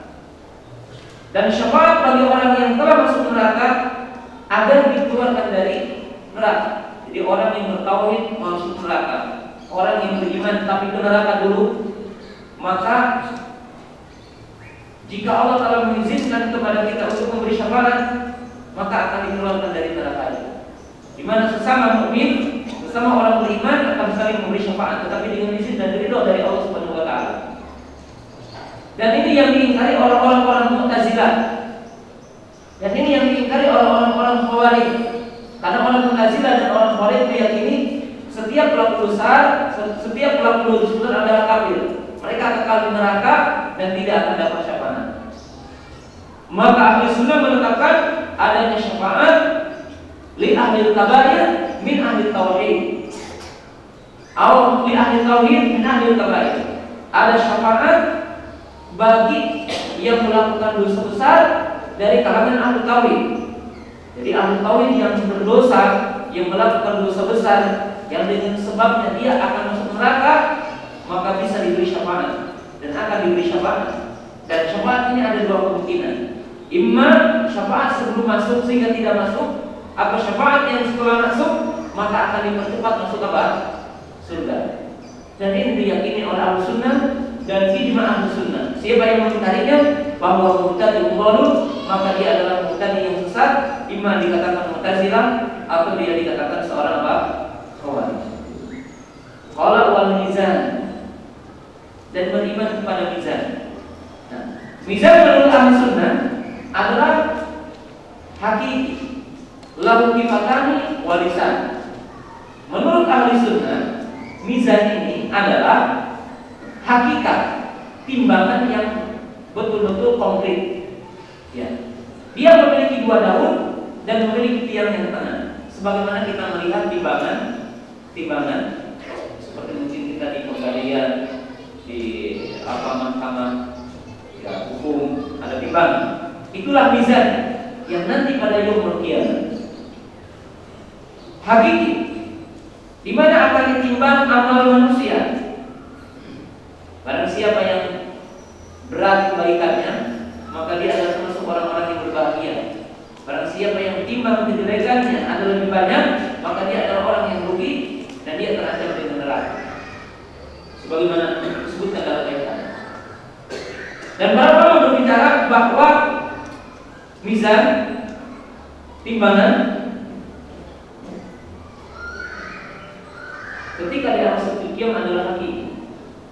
Dan amal manusia akan ditimbang. Hanya saja ada perbedaan. Ada yang mengatakan ditimbang buku catatannya, ada yang mengatakan ditimbang amalnya, ada yang mengatakan ditimbang orangnya, artinya dengan jasadnya. Akan tetapi pendapat yang pertengahan dan itu ditunjukkan dengan dalil yang kuat bahwa hukum asal yang ditimbang adalah amalnya. Akan tetapi ada beberapa nas yang menunjukkan ditimbang adalah tulisannya, kitabnya, seperti Sohibul Bitokoh. Itu seseorang tentang bitokoh. Kemudian yang kedua, ada yang disebutkan ditimbang orangnya. Itu seperti dalam kisah Abdullah bin Mas'ud, di mana suatu ketika dapat dilihat oleh para sahabat kaki Abdullah bin Mas'ud itu cingkrang, paker bahasa Sundanya, cingkrang kecil. Lalu para sahabat tersenyum, ketawa melihat kecilnya kaki Abdullah bin Mas'ud. Maka Nabi SAW mengatakan, demi Allah, dia ringan timbangannya hari ini, tetapi nanti dia akan berat timbangannya yaumul qiyamah. Kemudian Nabi SAW mengatakan, maaf, ketika ada orang yang berbadan gemuk, dan digambarkan, nanti ada orang yang berbadan gemuk, tetapi dia tidak seberat atau lebih ringan dari seekor nyamuk, dari timbangan kebaikannya. Dari timbangan apa? Kebaikannya. Maka dua hadis ini menunjukkan bahwa yang ditimbang adalah apa? Orangnya. Yang ditimbang adalah orangnya. Akan tetapi jangan hindari Allah Taala. Syekh Muhammad Shalih dan kebanyakan orang mengatakan bahwa yang ditimbang adalah amalnya. Ada untuk kita menetapkan bahwa ini adalah khususan bagi sebagian apa? Sebagian orang. Nah, orang-orang Mu'tazilah mereka menyelisih Ahlus Sunnah. Mereka mengatakan bahwa mizan bukan mizan hakiki. Mereka mengatakan tidak mungkin. Mana mungkin katanya apa bahwa amal itu kan sesuatu yang bukan jarang, bukan sesuatu yang zat, bukan sesuatu yang berjasad, bukan sesuatu yang ada zatnya. Bagaimana amal itu ditimbang? Maka mereka mengatakan tidak masuk akal. Maka yang dimaksud mizan keadilan saja. Tetapi Ahlus Sunnah meyakini timbangan yang hakiki, timbangan yang konkret, nyata, dan akan ditimbang nanti. Ya. Dan ini adalah akidah Ahlus Sunnah. Siapa yang mengimani seperti ini maka dia Ahlus Sunnah. Siapa yang menyelisihinya maka dia adalah bukan Ahlus Sunnah. Kemudian was-sirat, dan dia beriman kepada as-sirat. Apa yang dimaksud dengan as-sirat? Al-jisru baina Allah wa jahannam. As-sirat adalah jembatan yang ada di atas neraka. Dan yang akan melewati sirat ini hanya orang beriman saja. Sebab orang kafir akan masuk langsung ke neraka. Allah berfirman dalam surah Ali Imran, "Wa in minkum illa wariduha.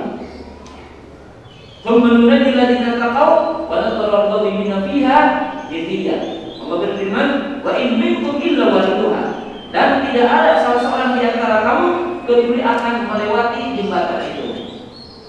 Kemudian kami akan menyelamatkan orang-orang yang beriman, orang-orang yang saleh, dan orang-orang yang zalim akan tenggelam, terpeleset masuk ke neraka dulu. Dan ini adalah ancaman. Sekaligus adalah kabar gembira bagi orang-orang beriman. Nah, kemudian Nabi SAW mensifati tentang sirat ini, dahdul zillah, yaitu jembatan yang sulit dilalui, licin, sempit. Ya, gambarnya seperti itu. Dalam riwayat Muslim, huwa ahadu minas sayf,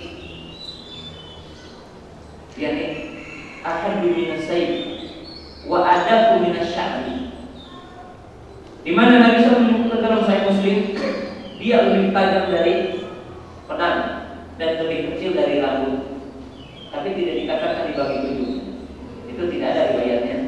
Hanya mengatakan ada kupina syahri. Itu dari riwayat Muslim. Lalu Nabi SAW mensifati orang-orang yang lewat. Ada yang kata minhum kadhar, mereka seperti kilat. Ada yang seperti cahaya. Ada yang seperti angin berhembus. Ada yang seperti kuda lari. Ada yang seperti unta lari. Ada yang seperti orang lari. Ada yang seperti jalan santai ketika melewatinya. Ada yang berjalan dengan pantatnya merangkak. Dan di antara kita ada yang terpeleset, tergantung keimanannya. Dan ini disebutkan dalam hadis. Wafi kalali, dan di situ ada apa? Ada kain-kain yang apabila terkain maka dia akan terpeleset.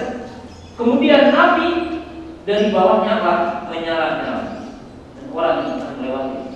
Dan orang akan melewati dari sirat itu tergantung amal kebaikannya. Kemudian jemaah yang dirahmati Allah Subhanahu wa taala, para ulama menyebutkan kemudian akhirnya dikontorong. Kontorong. Sebagian para ulama mengatakan itu adalah jembatan baru, ada yang mengatakan itu akhir dari sirat. Kemudian setelah itu ada yang dinamakan adzabhu, yaitu disembelihnya mati disembelih. Maka di situ ada yang dinamakan kisos. Sebelum masuk ke surga maka dikisos dulu. Jadi betul-betul bersih ketika orang masuk surga. Maka dia pernah memukul binatang, memukul temannya, maka disitulah dikisos. Dan setelah itu maka akan dikatakan ya ahlan jannah khuludun bila maut. Ya ahlan nar khuludun bila maut. Maka dikatakan wahai penghuni surga, masuklah ke surga dan kekal. Wahai penghuni neraka, masuklah ke neraka dan kamu kekal di dalamnya. Nah, ini berkaitan dengan as-sirat dan itu keyakinan. Ada orang-orang mukazzinah menartikan sirat itu majazi. Sirat itu ya jalan di dunia dalam arti petunjuk barang siapa yang maka dia akan selamat, bukan yang maksud jalan hakiki dengan sifat-sifat yang disebutkan dalam hadis ini. Mereka mengingkarinya. Maka barang siapa yang beriman kepada sirat seperti tadi yang disebutkan dalam hadis, maka dia ahlu sunnah. Barang siapa yang menyelisihinya maka dia bukan ahlu sunnah. Qala al-iman qaulun wa amalun. Yazid bi ta'at wa yanqusu bil ma'siyah. Beliau mengatakan setelah itu iman ucapan dan perbuatan. Jadi iman ucapan dan perbuatan. Bertambah dengan taat, berkurang dengan maksiat. Nah, pada poin ini mu'allif ingin menjelaskan antara akidah Ahlussunnah dengan Murji'ah dengan Khawarij. Di mana orang-orang Murji'ah tidak memasukkan amal dalam iman. Jadi orang-orang Murji'ah tidak memasukkan amal dalam iman. Dan orang Murji'ah itu ada 3 kelompok. Jadi orang Murji'ah ada 3 kelompok. Kelompok yang pertama yang dinamakan dengan Murji'ah Jahmiyah, yaitu Murji'ah Jahmiyah, Murji'ah dalam mazhab Jaham bin Safwan. Mereka mengatakan iman cukup di dalam hati, tidak perlu diikrarkan dan tidak perlu beramal. Maka dia adalah mukmin yang hakiki, penghuni surga. Maka iblis pun mukmin menurut mereka, dan Fir'aun pun mukmin menurut dia, karena Fir'aun pun mengakui Allah sebagai pencipta, berhak untuk diibadahi. Wastaiqana anfusahum dzulman wa ulwa. Yang kedua adalah Murji'ah Karomiyah, pengikut Muhammad bin Karam. Mereka mengatakan iman cukup dalam lisan, tidak wajib diyakini dan tidak wajib amal. Jadi kalau orang tidak sholat, tidak saum, tidak ibadah, imannya cukup di lisan saja, maka berarti orang munafik pun dia adalah mukmin. Dan ini menyimpang.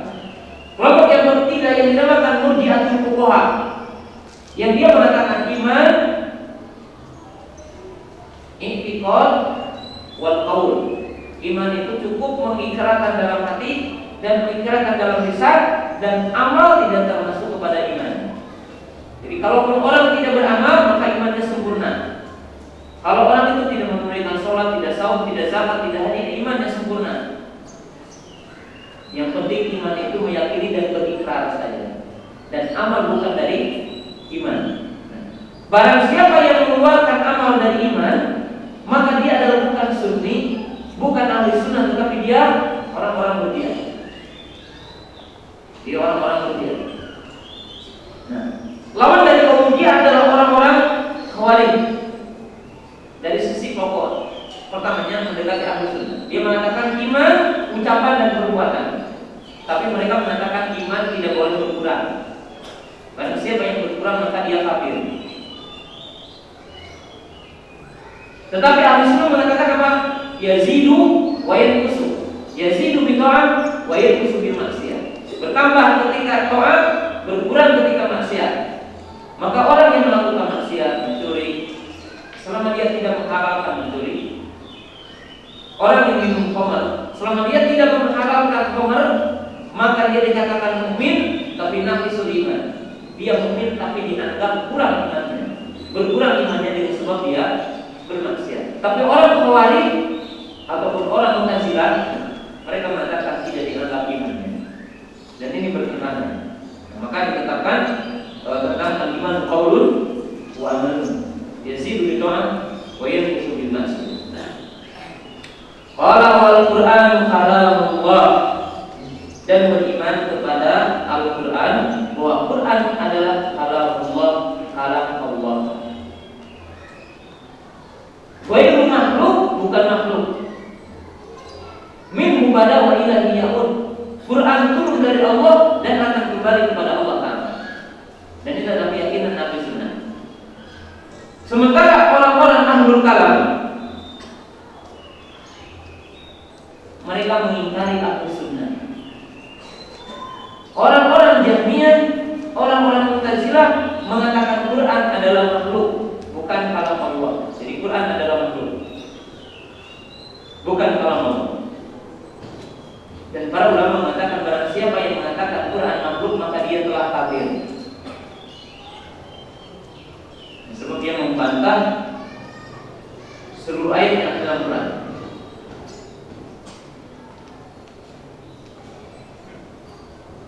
Kalau orang-orang Asy'ariyah atau Maturidiyah atau Kullabiyah, mereka dalam kalam Allah memiliki mazhab yang menyendiri, di mana mereka mengatakan Allah disifati sifat kalam, tetapi Allah berbicara dengan tanpa suara dan huruf. Mereka mengatakan Al-Quran bukan kalam Allah, tapi dalun ala kalamillah. Tapi kayaknya sulit, saya tidak akan memperpanjang. Ya memang perlu pembahasan khusus. Ahli sunnah mengatakan Quran adalah kalam Allah. Itu yang wajib kita imani. Hal ini berdasarkan firman Allah Ta'ala. Wa in istajaraka ahadun minal musyrikin fa'ajirhu hatta yasma'a kalam Allah. Apabila salah seorang di antara orang musyrik ingin bertetangga dengan yang bertetangga, sehingga mereka mendengar kalam Allah, itu mendengar apa? Quran. Maka Allah telah menetapkan bahwa Quran adalah kalamnya. Al-Quran adalah merupakan kalam Allah. Bihurufihi wa sawtihi.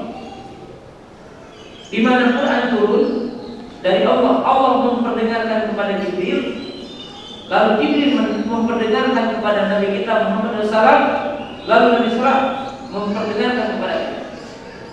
Maka para ulama mengatakan Al-Quran asma'ahullah ta'ala Jibril wa asma'ahu Jibril Muhammadan SAW wa asma'ahu Muhammadan Muhammad SAW ashabahu. Allah memperdengarkan Quran kepada Jibril, maka Jibril mendengar suara Allah, mendengar kalam Allah. Lalu Jibril memperdengarkan kepada Nabi Muhammad Lalu Nabi Muhammad SAW memperdengarkan kepada para sahabat, dan demikian Quran. Maka Quran adalah kalam Allah dengan suara dan hurufnya datang dari Allah Ta'ala, bukan kalam dari Nabi Muhammad. Dan ini adalah keyakinan Ahlus Sunnah. Adapun orang-orang Mu'tazilah, mereka mengatakan Al-Quran adalah makhluk. Orang Jahmiyah mengatakan Quran adalah makhluk, bukan kalam Allah. Dan Imam Ahmad mengatakan barang siapa yang mengatakan Quran adalah makhluk, dia telah kafir. Jadi barang siapa yang mengatakan Quran makhluk, maka dia telah kafir. Adapun orang-orang Asy'ariyah, Maturidiyah dan Ghulabiyah, mereka mengungkapkan Quran ini dengan ikhtilaf yang sangat banyak dan dengan pendapat yang tidak dipahami dan sulit dipahami dengan akal sehat. Jadi sulit dipahami dengan akal sehat. Mereka mengatakan salah satunya, Quran bukan kalam Allah, tapi dar ala kalamillah. Dan ini sulit dipahami juga ya untuk orang yang belum mempelajari tentang asma sifat secara terperinci. Quran bukan kalam Allah, tetapi mereka mengatakan menunjukkan kepada kalam Allah. Lalu bagaimana Quran ini? Maka Quran ini dipahami oleh mereka bahwa Nabi Muhammad itu memahami kalam Allah dengan isyarat, dengan isyarat.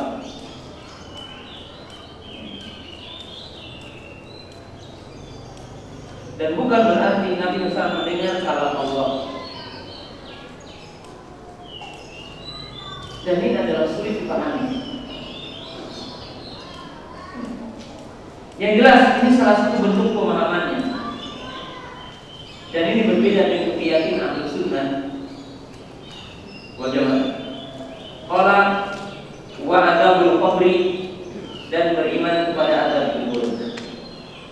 Jadi dan beriman kepada azab kubur. Azab kubur menurut Ahlus Sunnah sabitun bidilalatil kitabi was sunnati wal ijma' wal aqli sahih. Wa adabil qabri wa na'imi takun ala ruh wal jasad tabiuna. Adab dan nikmat kubur kepada ruh dan jasad, kepada ruh dan jasad akan merasakan. Dan adanya adab kubur dan nikmat kubur ditunjukkan oleh dari Quran dan Sunnah dan Ijma'. Nah, orang-orang Mu'tazilah mereka mengingkari tentang adanya adab kubur. Mereka mengatakan bagaimana mungkin tulang belulang dan manusia yang bukan hancur mereka akan merasakan adab kubur. Maka mereka mengingkari. Dan Nabi Sunnah menetapkan adanya adab kubur. Dan adab kubur ini kepada ruh dan jasad merasakannya. Dan ini sesuai dengan dalil-dalil ya. Kemudian akal. Saya akan berikan contoh ya, tentang adab kubur ini. Akal menetapkan adanya adab kubur dan masuk akalnya tentang adab kubur. Bagaimana? Kita bayangkan mimpi dan ambillah pelajaran dari mimpi. Al-ihti, yakni an-naum ahul maut. Tidur itu saudaranya mati. Maka dengan itu Allah berfirman, "Walladzi yatawaffakum bil-lail." Dialah Allah yang mematikan kamu di waktu malam. Tidaklah kita pernah mimpi menyenangkan, nikmat, dan terkadang kita pernah mimpi yang menakutkan. Kita beri contoh. Orang yang tidur di atas tikar, di atas koran, dan atapnya adalah langit. Seorang yang tidak punya rumah, katakanlah pemulung di jalan, dia tertidur di jalan. Lalu dia mimpi yang menakjubkan, mimpi nikmat, masuk sebuah hotel bersama seorang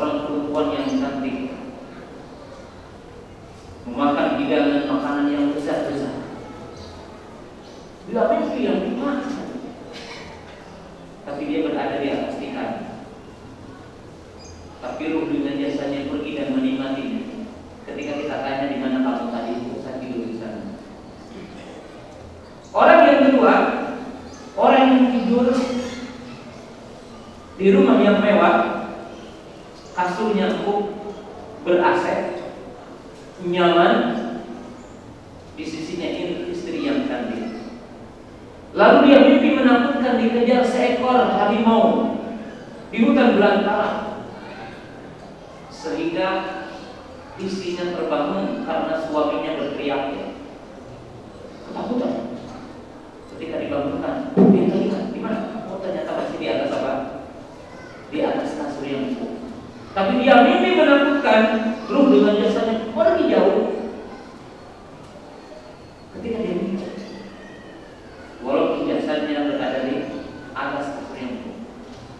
Kalau ini terjadi dalam kehidupan dunia, dalam mimpi, bagaimana kita akan menafikan, akan meniadakan dan mengingkari tentang urusan akhirat, tentang urusan barzah, tentang urusan gaib yang Allah akan merahasiakannya dan manusia akan mengetahui.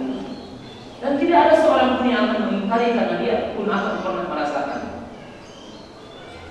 pernah tidur mimpi yang menakutkan, pernah tidur dia akan mendapatkan uang, mendapatkan dunia. Ternyata dia tidak.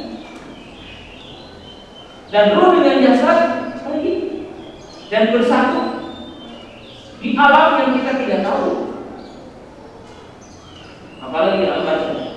Maka dengan itu akal menerimanya tentang adanya apa? Azab kubur. Yang terakhir kata beliau, wala taqta'u bi syahadati ala muslim.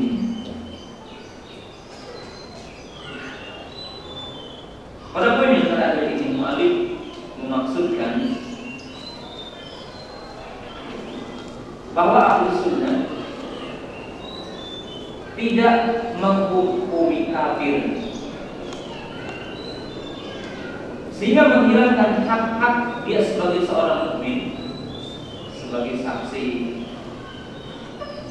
riwayatnya, hartanya, kehormatannya, dengan sebab dia melakukan dosa, dengan sebab dia melakukan maksiat, selama tidak menghalalkannya.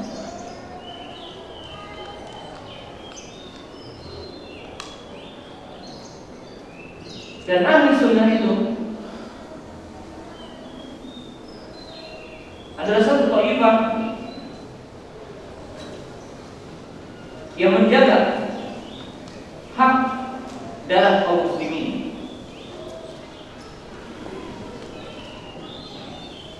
Karena mereka tidak gegabah dalam mengkafirkan seseorang. Jamaah yang dirahmati Allah Subhanahu wa taala. Sementara orang-orang Khawarij dan semisalnya, termasuk orang-orang Rafidhah, maka syiar mereka takfir wasab ijma'il muslimin. Sementara agamanya orang Khawarij dan agamanya orang Syiah, maka mereka memiliki kekhususan mengkafirkan dan menghalangkan darah kaum muslimin. Setiap orang yang menyelisih mazhab mereka, maka mereka mengkafirkan dan mereka menghalalkan darahnya. Sebagaimana sejarah telah membuktikan bagaimana orang-orang Khawarij membunuh sebaik-baik umat, Utsman bin Affan, Ali bin Abi Thalib, sejumlah sahabat dibunuh oleh mereka.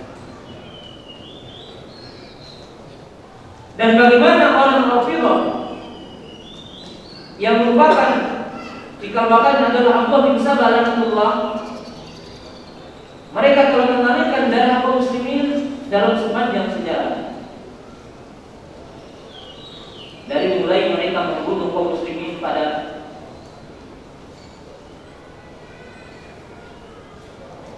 tahun 313 Hijriah, ketika mereka membunuh 20.000 kaum muslimin yang sedang menunaikan ibadah haji. Mereka membunuh kaum muslimin ketika mereka bertawaf di Baitullah, sehingga air Zam-Zam pada waktu itu dibanjiri dengan darah, dan kaum muslimin dicincang, diikat di sekitar tiang-tiang Ka'bah. Dan bagaimana kaum Quraisy dari kaum Syiah membunuh kaum muslimin yang ada di Baghdad, melebihi dari 1 juta orang kaum muslimin.